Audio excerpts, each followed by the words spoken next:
Би гэдэг хүн сэтгэл гутралд ороод өөрийгөө анхаарахаа болж 75 кг болтлоо таргалж байнга ундлахын хувцастайгаа явдаг боллоо. 2-3 хоногоор усанд орохгүй явах нь хэвийн үзэгдэл болж шүтээж угаахаа байлаа. Сүүлдээ бүр амьдрах сонирхолгүй болов. Энэ тухай сонсоод миний нэг Япон найз намайг нэг имлэгт үзүүлэхээр боллоо. Тэр имлэг нь хүмүүсийг дорн эмчилж шинээр төрсөн мэт болгодог өвөрмөц эмчилгээтэй юм байх. Ингээд найз хүүхэн маань намайг авч явахаар ирлээ. Би ч ундлахын хувцас гэрийн тавчигтайгаа чигээрээ түүнийг дагаад Токио хотын төв орлоо. Японд хүмүүс хин юугаач өмссөн огт хоодоггүй сайхан. Бүр чармаан үсгэн явсан ч болно гэж байгаа. Бүгд дор бүрнээ бодолдоо дарагдчихсан байдаг тул хинч юу ч анзаарахгүй. Тэгээд ч Япончууд гудамжинд нийтийн унаанд яваа хүмүүсийг сонжоод байдгүй л дээ. Бид хоёр явсаар нөгөө имлэг дээр ирж анкет бүглэж өгөв. Тэнд намайг нэг өрөөнд орууллаа. Өрөөний голд нэг авс байх юм. Хэдийн юм лавлаж асуусныхан дараа эмч надад оршуулгын өмсгөл авчирч өгөв. Бэж тэр хувцсыг сольж өмслөө. Гэтэл эмч энэ авсанд орж хэвтээд нас барсан хүн юу мэдэрдгийг мэдрэх гээд үзээрэй. Гармаар болох юм бол энэ товчлуурыг дараарай. Бид таны гаргаад өгнө гэлээ. Бэж хэлсэн ёсоор нь авсанд орж хэвтлээ. Авсан дотор нэг сонин үнэр үнэртэж байлаа.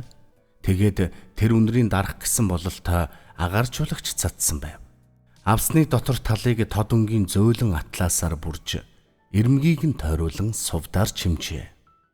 Өрөөнд гашуудлын ая зэгшгэлхийг сонсоод хэвтэж байтал намайг машинд ачиж угаан мэдэгдэв. Би сандарч нөгөө зааж өгсөн товчлуурын дарах гэтэл товчлуур салаад унчихлаа. Би имлэгийн хүмүүс рүү "Гүй та нар чинь солиороо юу? Би ийм үйлчлэгээ авах гэж мөнгө төлөөгүй шүү дээ" хэмээн орилж гарлаа. Тэд намайг сонсч угаа шинж алгаа. Ингээд 10 минут явсаар нэг газар ирж зогслоо. Тэгснэ "Алиу буулгаарай" гэх команд сонсогдож намайг ухаж бэлдсэн нөхрөө олсоор алгуурхан буулгаж эхэлхэн тэр. Авсны таган дээр шороо асгарах дуулдаж намайг оршуулж буй хүмүүсийн дуу улам холдож байлаа. Би айсандаа хамаг чадлаараа орилж орсоор харааж гарав. Би яг гаж новшнуудын гарт орчхож надаар дахил өргөх гэж угаан байна.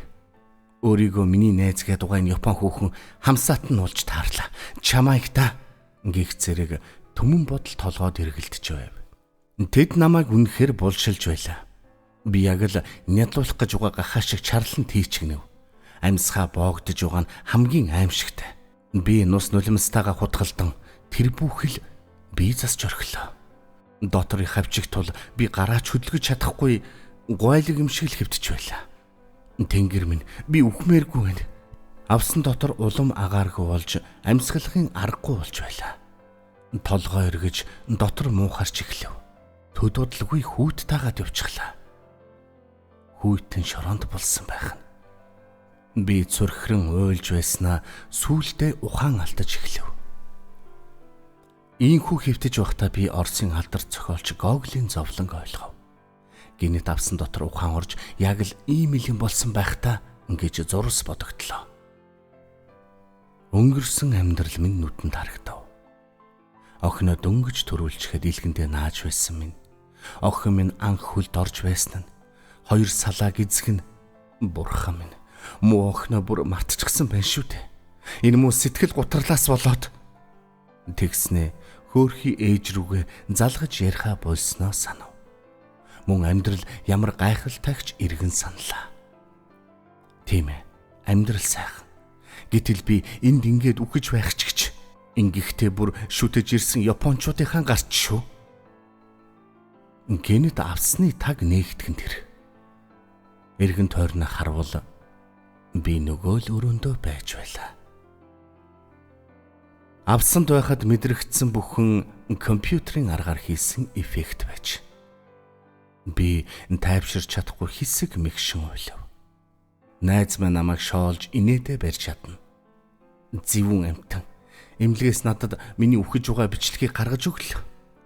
авсан дотор нууц камер байрлуулсан байжээ. Энэ өвөрмөц имчилгээний дараа би сэтгэл гутралаасаа бүрэн гарч өөртөө анхаарч амьдралдаа ч улам дурлах болов. Үхмээр байна гэх бодол дахин төрөөгүй. Тийшээ буцаж очмооргүй байна. Яг энд, яг одоо л амьдрмаар байна. Та бүхэн ч бас амьдралаа хайрлаж эхлээрэй.